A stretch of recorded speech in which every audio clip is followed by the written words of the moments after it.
Hi, welcome back to my channel. My name is Christine. This is episode 3 of the Subnetting series, and today's topic is CIDR, classless interdomain routing. Before starting off with today's topic, we will go through the practice questions from the last video. If you have gone through those questions, you can skip that part and directly move to today's topic. For our first question, we have the IP address 11.0.0.1/8. The first question is, what is the class? Looking at the range, we can determine that it is a class A IP address. Second question is, what is the network address? Belonging to class A, its prefix length is /8 and the subnet mask is 255.0.0.0, meaning the first octet stays the same while the others keep changing. And for the network address, the host portion is of all zeros. That's where we get 11.0.0.0 as the network address. Third question is the broadcast address. This part I forgot to mention in my last video. The easier way to find out the broadcast address is to change all the host bits to 1. Then we get 11.255.255.255 as the broadcast address. We will come back to question D later on. The subnet mask for /D is 255.0.0.0. The total number of IP addresses, including the network and the broadcast address, is 2 raised to 24, which gives us 16,777,216 IP addresses. And the number of IPs that can be assigned to host is 2 raised to 24 minus 2, which is 16,777,214 IP addresses. The first and the last usable IP address. For the first, it is the network address plus 1, which is 11.0.0.0 plus 1, which gives us 11.0.0.1. And for the last usable address, it is the broadcast address minus 1, which is 11.255.255.255 minus 1, which gives us 11.255.255.254. Coming to question D, we know that the first usable address is 11.0.0.1, which makes 11.0.0.2 the second usable IP address and 11.0.0.3 the third usable IP address. Now for second question, we have the IP address 133.168.2.30/16. If you have gone through the slides in my last video, it says /24 instead of 16, which is not correct. It is supposed to be /16. Anyway, for the first question, the class, according to the range of this IP address, it is a class B IP address. Next, the network address. Since it is a class B IP with a /16 prefix, the subnet mask is 255.255.0.0. The first two octets remain constant while the remaining octets keep changing, meaning that the network address is 133.68.0.0. For the broadcast address, we are going to change all the host bits to 1 and we get 133.68.255.255. We will come back to question D later on. The subnet mask for /16 is 255.255.0.0. The total number of IP address is 2 raised to 16, which gives us 65,536 IP addresses in total, including the broadcast and the network address. The total number of usable IP addresses that can be assigned to hosts are 2 raised to 16 minus 2, which gives us 65,534 IP addresses. The first usable IP address is the network address plus 1, which is 133 plus 168 plus 0.0.0 plus 1, which gives us 133.168.0.1. And the last usable IP address is 133.168.255.255 minus 1, which gives us 133.168.255.254. On to question D, we know that the first usable IP address is 133.168.0.1, which makes 133.168.0.2 the second usable IP address. Then comes 133.168.0.3 as the third usable IP address and 133.168.0.4 as our fourth usable IP address. Now let's start with today's topic. First off, what is CIDR? CIDR stands for classless interdomain routing. Why was it implemented? Remember in my last video, class A, B and C had fixed block sizes, that is /8, /16 and /24. /8 and /16 have a huge number of IP addresses that cannot be completely utilized. And giving one huge block of IP addresses to an organization for so many of them just to be left stagnant was a waste of IP addresses, which led to address space exhaustion. To mitigate this, CIDR was introduced. Notice how it says classless. That means it removed the requirement of having fixed block sizes associated with the classes. Now the network can be segmented on the basis of prefix length and not classes. An advantage is that it allows route summarization. We will discuss this in another video. You can make any prefix length up to /32, that is because we have 32 bits. Take the example of a cake. Instead of giving one cake per person who wouldn't be able to finish it, you divide it into portions and distribute it.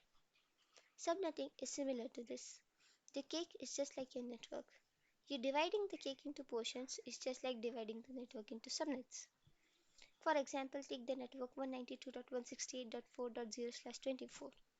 Here we have a total number of 254 usable IP addresses. Suppose you need to make 4 subnets with 50 hosts in each subnet.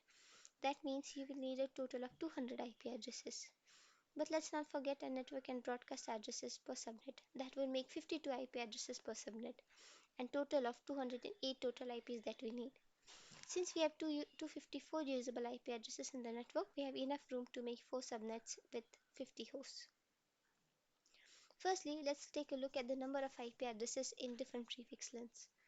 The formula stays the same, that is 2 raised to n minus 1, where n is the number of host bits and minus 2 accounts for the network and broadcast addresses. Take /25 for example, which indicates that the first 25 bits equal to the network portion and the remaining 7 bits equal to the host portion. N equals to 7, so 2 raised to 7 equals minus 2 gives us 126 usable IP addresses. And writing /25 into a dotted decimal form, we get the subnet mask as 255.255.255.128. Let's take a look at /16. Here we have the first 26 bits, that is the network portion, and the remaining 6 bits are the host portion. N equals to 6 here. Putting it into formula, we get 2 raised to 6, which equals to 62 usable IP addresses. And the subnet mask for /26 is 255.255.255.192. For /27, the first 27 bits equal to the network portion and the remaining 5 bits equal to the host portion. N equals to 5 here. 2 raised to 5 minus 2 equals to 30, and the subnet mask for /27 is 255.255.255.224. Moving on to /28, the first 28 bits equal to the network portion and the remaining 4 bits equal to the host portion. N equals to 4 here, so 2 raised to 4 will give us 14 usable, minus 2 will give us 14 usable IP addresses, and the subnet mask is 255.255.255.240. For /29, the first 29 bits equal to the network portion and the remaining 3 bits equal to the host portion. N equals to 3. So 2 raised to 3 minus 2 will give us 6 usable IP addresses, and the subnet mask for that is 255.255.255.248. For /30, the first 30 bits equal to the network portion and the remaining 2 bits equal to the host portion. Here n equals to 2, and putting it in formula, we get 2 raised to 2 minus 2, we get 2 usable IP addresses. And the subnet mask is 255.255.255.252.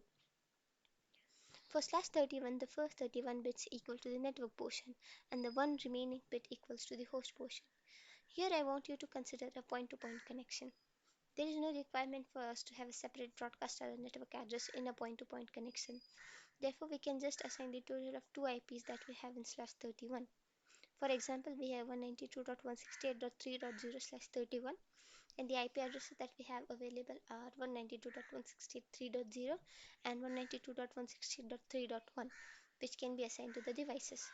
Also, the subnet mask for /31 is 255.255.255.254. Lastly, we have /32, where all the bits equal to the network portion and we have 0 host bits. Now 2 raised to 0 minus 2 equals to minus 1, which is not possible to configure, but it is still used for loopbacks and static routes. The subnet mask for /32 is 255.255.255.255.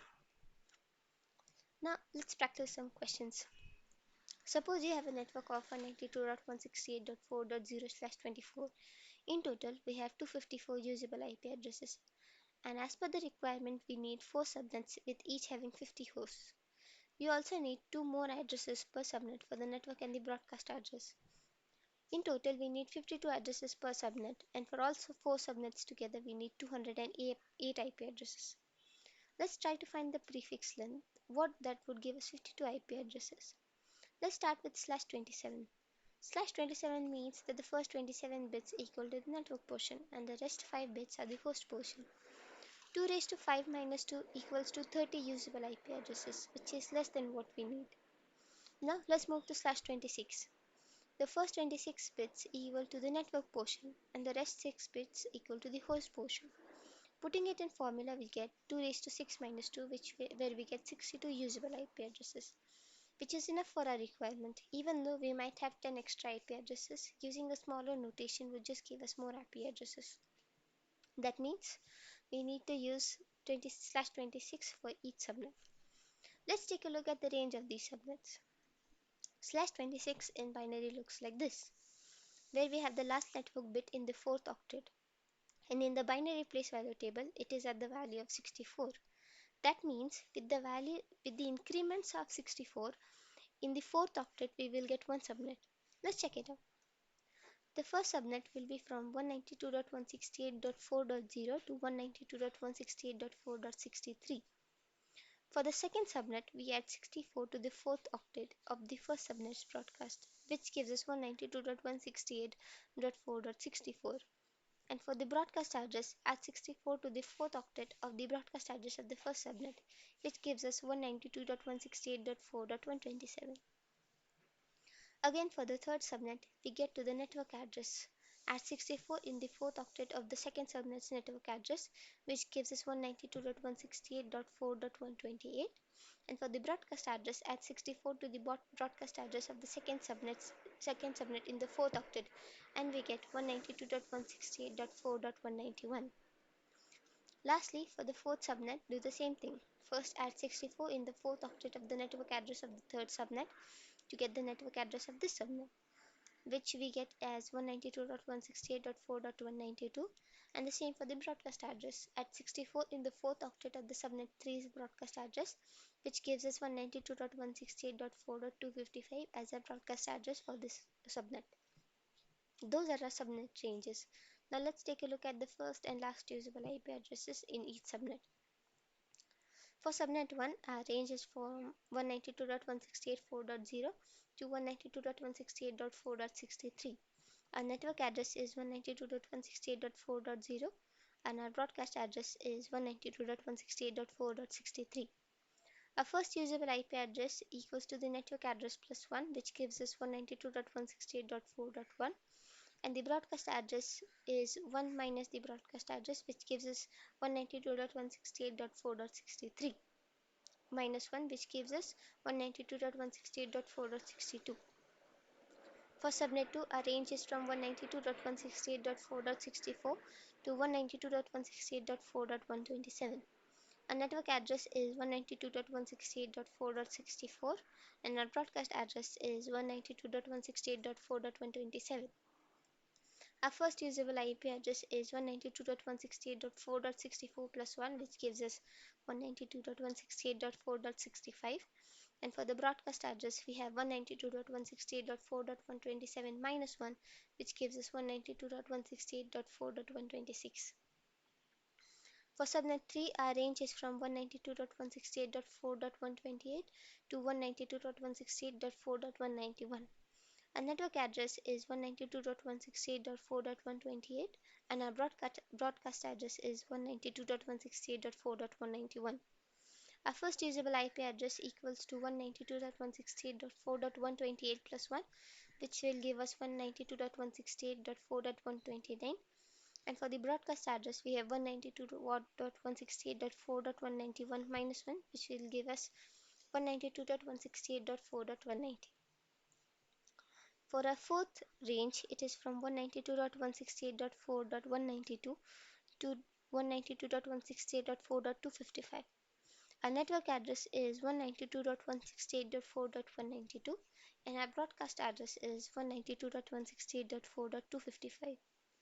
Our first usable IP address is 192.168.4.192 plus 1, which gives us 192.168.4.193. And for the broadcast address, we get 192.168.4.255 minus 1, which gives us 192.168.4.254. Now let's take a look at another question where we have the network 133.16.0.0/16. Here we have a total of 65,536 addresses and we need 10 subnets with 1000 host IPs. But we also need 2 more addresses per subnet for the network and the broadcast address. That is that we need a total of 1002 IP addresses per subnet, and in total for 10 subnets we need 10,020 IP addresses. So let's find the prefix that will give us 1002 IP addresses. Let's start with /24 because we know in /24 we have 254 addresses. Anything smaller than /24 would give us a prefix. Anyway, /24 gives us 254 usable IP addresses, which is way less than a requirement. Let's move to /23. In /23, the first 23 bits equal to the network portion, and the remaining 9 bits equal to the host portion. Putting it in formula, we get 2 raised to 9 minus 2, where we get 510 usable IP addresses, which is still less than what we want. Now let's take /22. The first 22 bits are the network portion, and the remaining 10 bits are the host portion. Putting it in formula, we get 2 raised to 10 minus 2, which gives us 1022 usable IP addresses, which fits our requirement. Even though we might have 10 extra IP addresses per subnet, it's okay because if we go any lower than /22, we are going to get more IP addresses. So our prefix is /22. Now let's take a look at the subnet changes. /22 in binary looks like this, where the last network bit is in the third octet and is placed on the value of 4 in the binary place value table. That means with increments of 4 in the third octet, we will get one subnet. For the first subnet, the network address is 133.16.0.0 and the broadcast address is 133.16.3.255. For the second subnet, follow the same steps that we did for the previous question.